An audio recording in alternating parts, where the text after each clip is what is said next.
I've been producing music since 1986, that's when I started learning.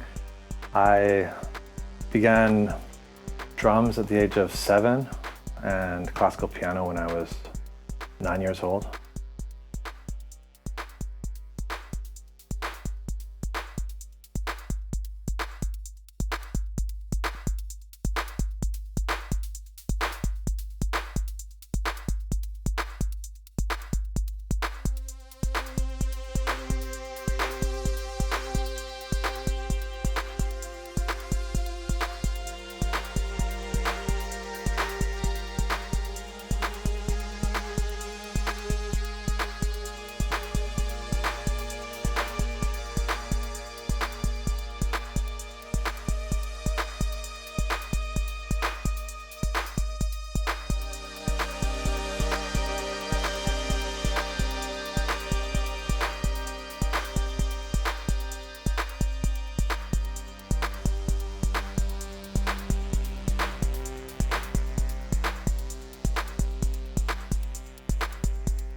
Well, I lived in Canada until about 2005, and I'd been touring almost every weekend for those 3 years before that.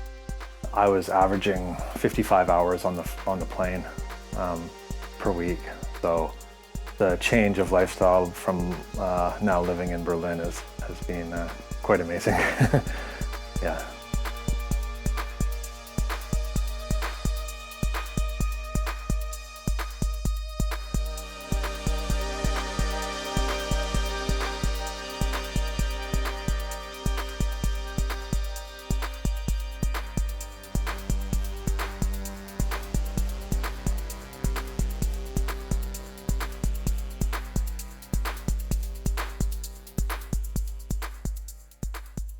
When I play live, there is a lot of improvisation involved.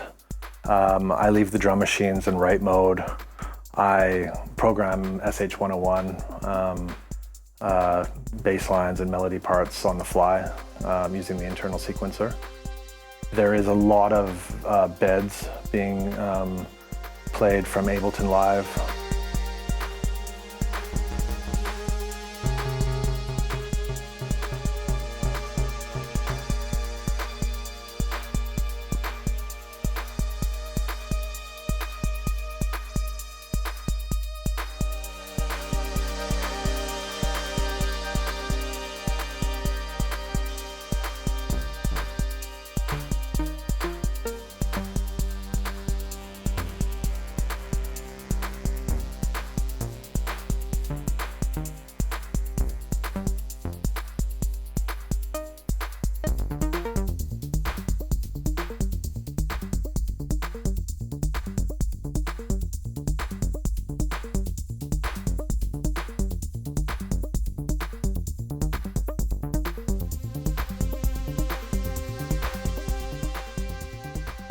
So Cobblestone Jazz, we started playing together in, I think it was 1997 maybe, and it started out as another group called the Modern Deep Left Quartet. My role in that is generally playing bass lines and simple drum programming, just kick, claps, snares, hi-hats.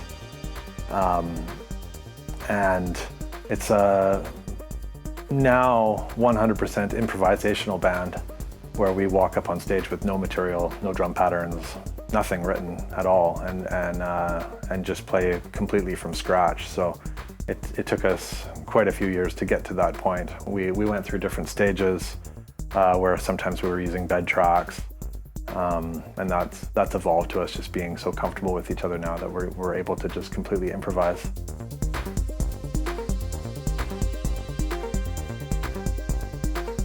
When I'm playing solo, it's a mix of prepared material and improvisation. The drum machines are in write mode, and I'm also writing synthesizer lines on the SH-101 on the fly. So therefore, it allows me to play the tracks that I've made in the past in a way different genres, because I could play a breakbeat or electro beat, depending on how I'm feeling or where the direction of the show is going, or even the venue that I'm playing in. And so it's quite fun because that's kind of what keeps it fresh every time. So I can kind of always mix and match all these parts that I've made in the last 30 years and put them all together. And then there is an aspect, of course, where it's almost kind of like DJing in a way too, because many of the tracks from the early years I don't have multi-tracks of, and so I may be mixing in stereo tracks as well. So I'm kind of I'm not like a purist in any sense of the word when it comes to live performance. I'm just mixing any kind of audio that I can get my hands on from my past.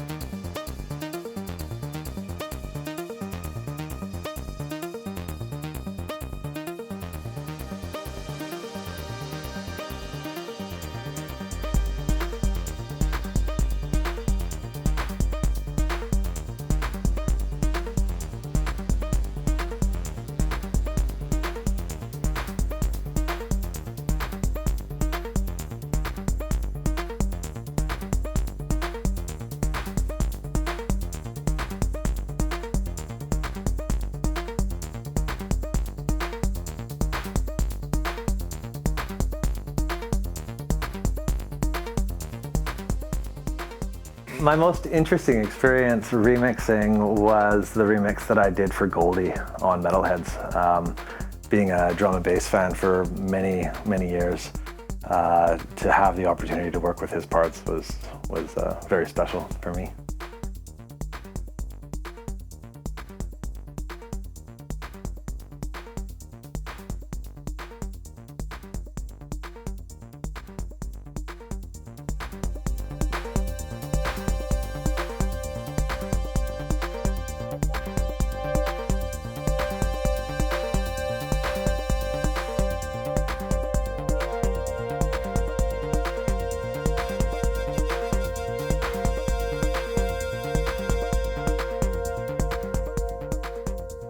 Yeah, so Freedom Engine started kind of as almost like a 360 concept where it was an experimental live act, it was a record label, then it moved into being an academy.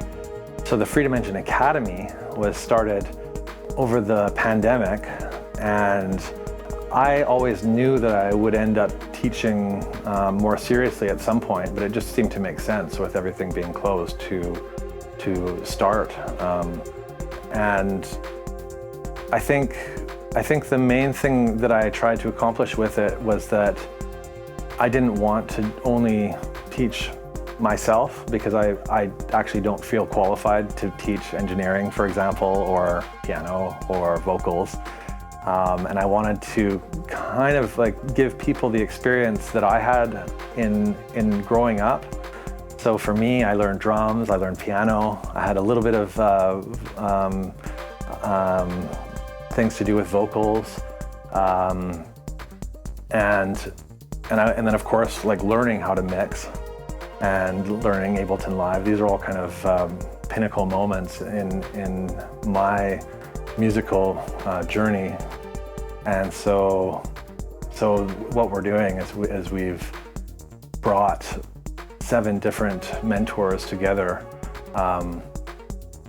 that all specialize in these aspects, and so you really get quite a wide range of education when you come to us. Yeah, every mentor is a specialist. We have Daniel Tate and Sarkis Ritchie, who are both piano teachers, focused on jazz and classical contemporary music. Ilham Kulja is doing vocal coaching. We have Maxime Leonard who's a business coach, and we have Eric Breuer and Beatrice Artola, who are our master engineers, you could say, along with my brother teaching Ableton Live, Mathew Jonson.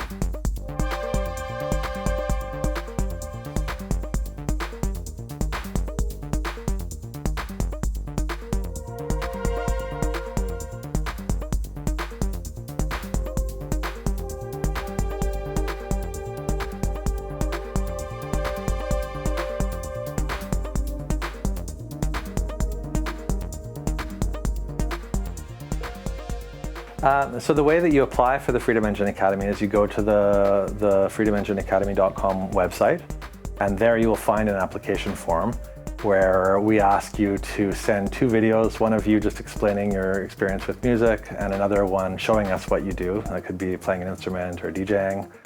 There's some basic questions for you to answer, and you hit send. And then what we do is we try and find a group that works well together out of all the people that have applied. And those lucky individuals that get in join us for a 12-week session.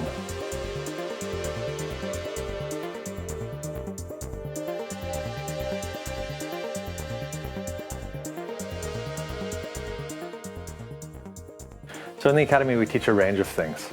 I'm teaching 5 lessons myself. Those lessons are based on synthesis, how I perform live, how I do remixes, how I produce tracks. I kind of go through step by step of all that process of what I'm doing. I also teach a little bit of finger drumming on the piano. And then we have a vocal coach who's teaching the basics of getting into vocal exercises, studio techniques. We have 2 piano teachers. One is talking about a little bit almost the history of dance music and then bringing that in to some exercises that you can use in ways of creating melodies and harmony.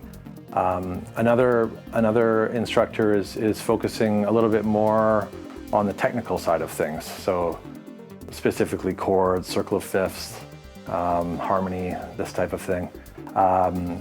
Mathew Jonson is teaching Ableton Live, so he kind of gets, it's not really the beginning of Ableton Live because you're kind of getting that a lot with me as we're just going through those processes of my classes.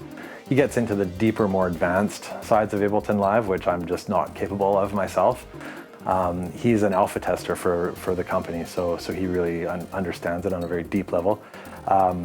Beatrice Artola and Eric Breuer, they are both fantastic professional engineers. So they have 2 different sides. Eric is very much analog, working in a big studio recording, whereas Bea also works in the analog realm, of course, as part of her job. But for the Academy, she's focused on specific mixing techniques inside the box with Pro Tools. And so you kind of get the 2 sides of what's possible mixing on an SSL in a large studio format and also being inside the box. And then we have Maxime Leonard, who's a business coach who kind of goes through what promoters are looking for in artists and what artists can do to move up in the industry and get the attention of people so they'll start playing live.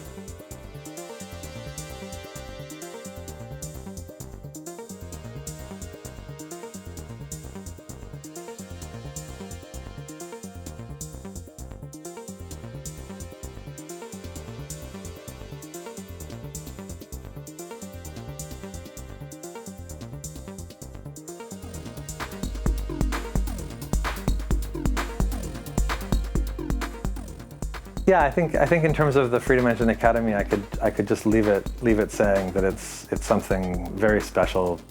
When you come to the Academy, you're joining a very like-minded community of people that are open-minded and friendly, and it really becomes a part of your week that you'll look forward to, and just kind of it takes you out of your usual daily things and brings you into this creative environment.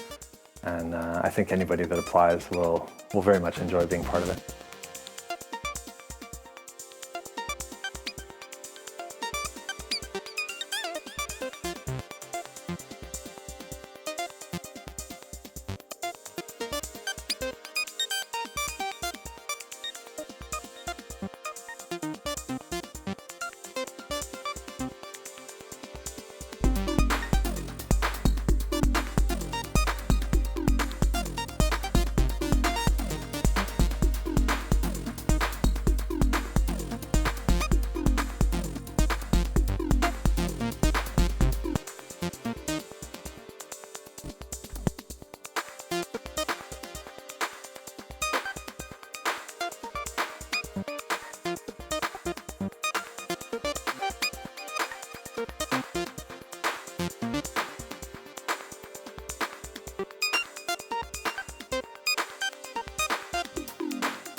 So I've been mixing with APB DynaSonics desks for quite some years now. I started with the H1020, then I moved on to the ProDesk 8, and now I'm using a Spectra.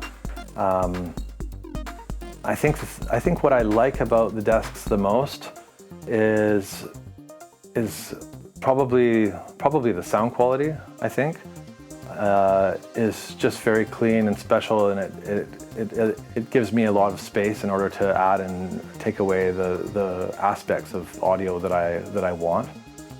It doesn't color the sound so much like some mixers do, but I have external processing which I use, so it kind of gives me a very clean slate to work with, which just has great sound.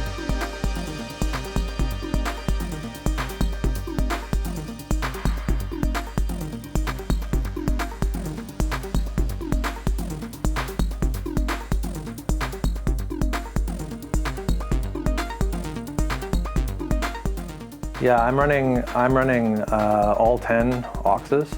The first 4 I'm sending to compressor EQ chains or compressor distortion, saturation, envelopes, these types of things. And then the other 6 are more traditional things like I usually run 2 reverbs. I'll have some multi-effects, multi-tap delays and phasers running choruses, these types of things.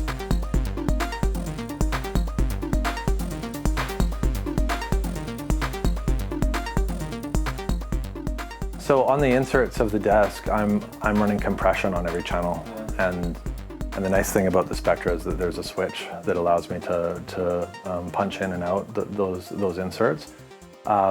I am just using quite simple PreSonus compression. They're just these, what are they called? ACP 88s. It's just an 8 channel compressor bus.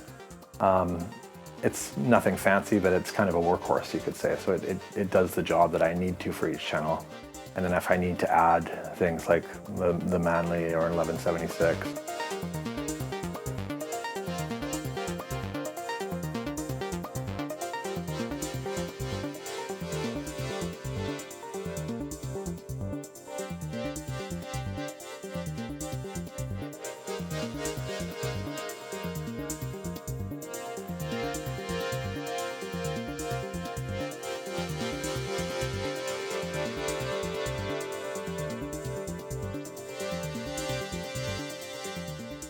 The reason why I'm using analog mixers myself is probably a lot about the freedom of headroom and the ability to really change things quite a lot, like inside the mix, without too much worry of going over, into digital distortion.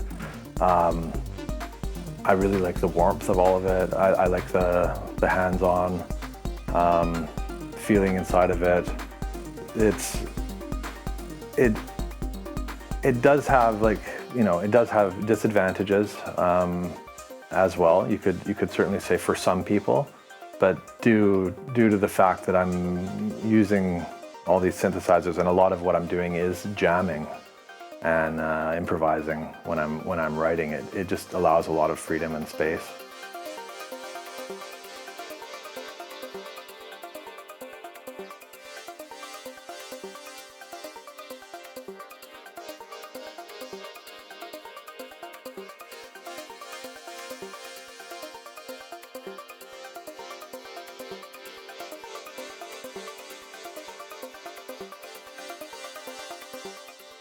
Yeah, so the way that I mix with the APB, 80% of the time I'm mixing completely on the desk to 2-track.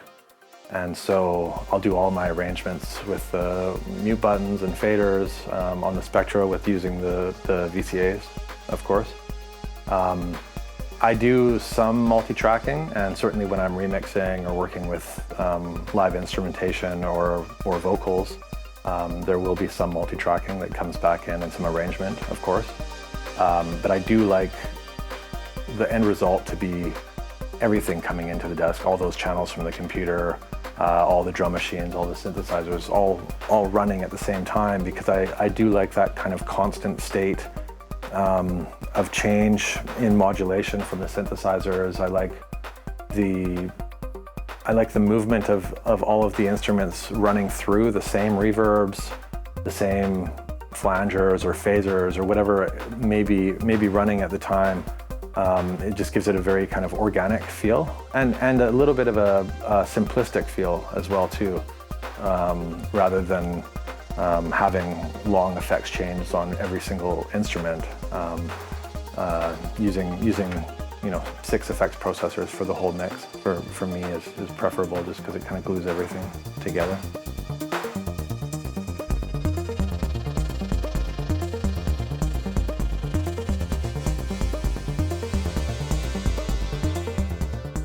Yeah, the 1020, it really surpasses the Midas in my opinion. Having the variable high-pass filters on every channel, just the quality of the sound, the fact that the mutes don't click is especially great for live performance and in the studio when you're mixing live, as I am. It's a really special desk, and for me, if I was traveling with more backline, I would certainly be using the 1020.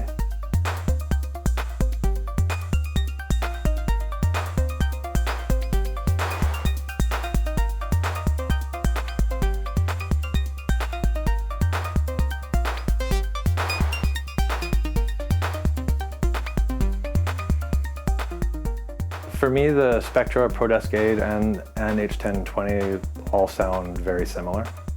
The quality of the faders and all of the knobs, the color of the EQ, it's all very, very similar.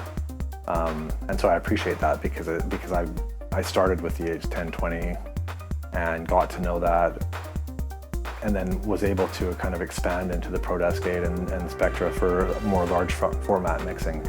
But I'm just as comfortable on the H1020 as I am on these desks, which is great. And I actually also love the H1020 for live performance as well. It's not so easy to find them on the backline yet, but I'm hoping that in the future, now that these Midas desks that everybody are renting, that are getting old and having a lot of problems now, I think that these desks are probably the ones that should replace those.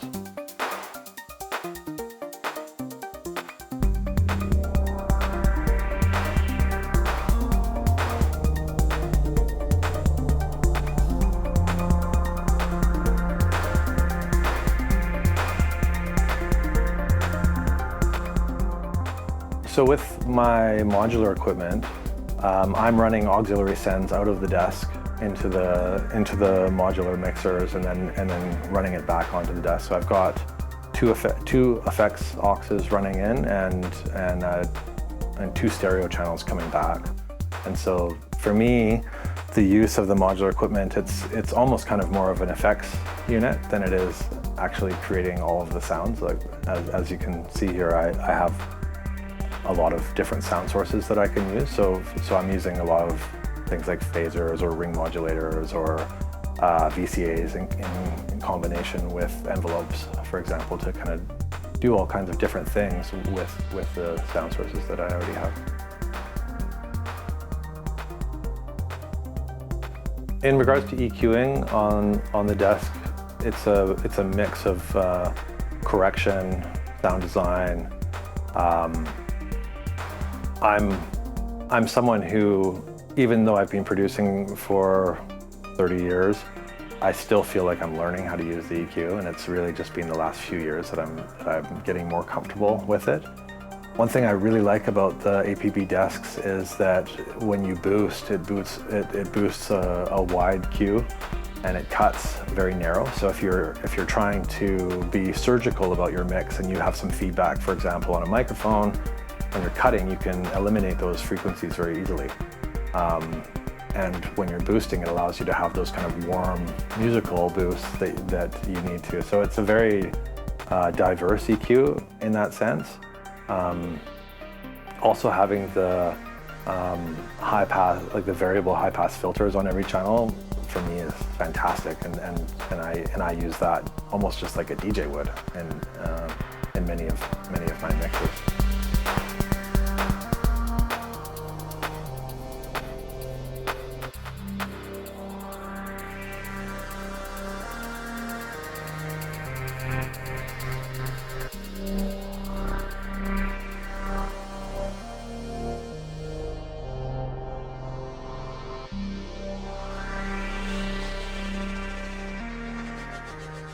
What I'm doing is I'm running everything very clean and just trying to have the best signal to noise level as I can, getting things up in a place where everything sounds warm and all of the components inside the desk are happy. So it's I guess I'm using the desk in more of a kind of scientific way, just in terms of getting the components happy. All those different stages of EQ and preamps and everything like that. I'm very meticulous when it comes to checking all of those levels and all of the different stages of where the mix is in order to accomplish a good sound.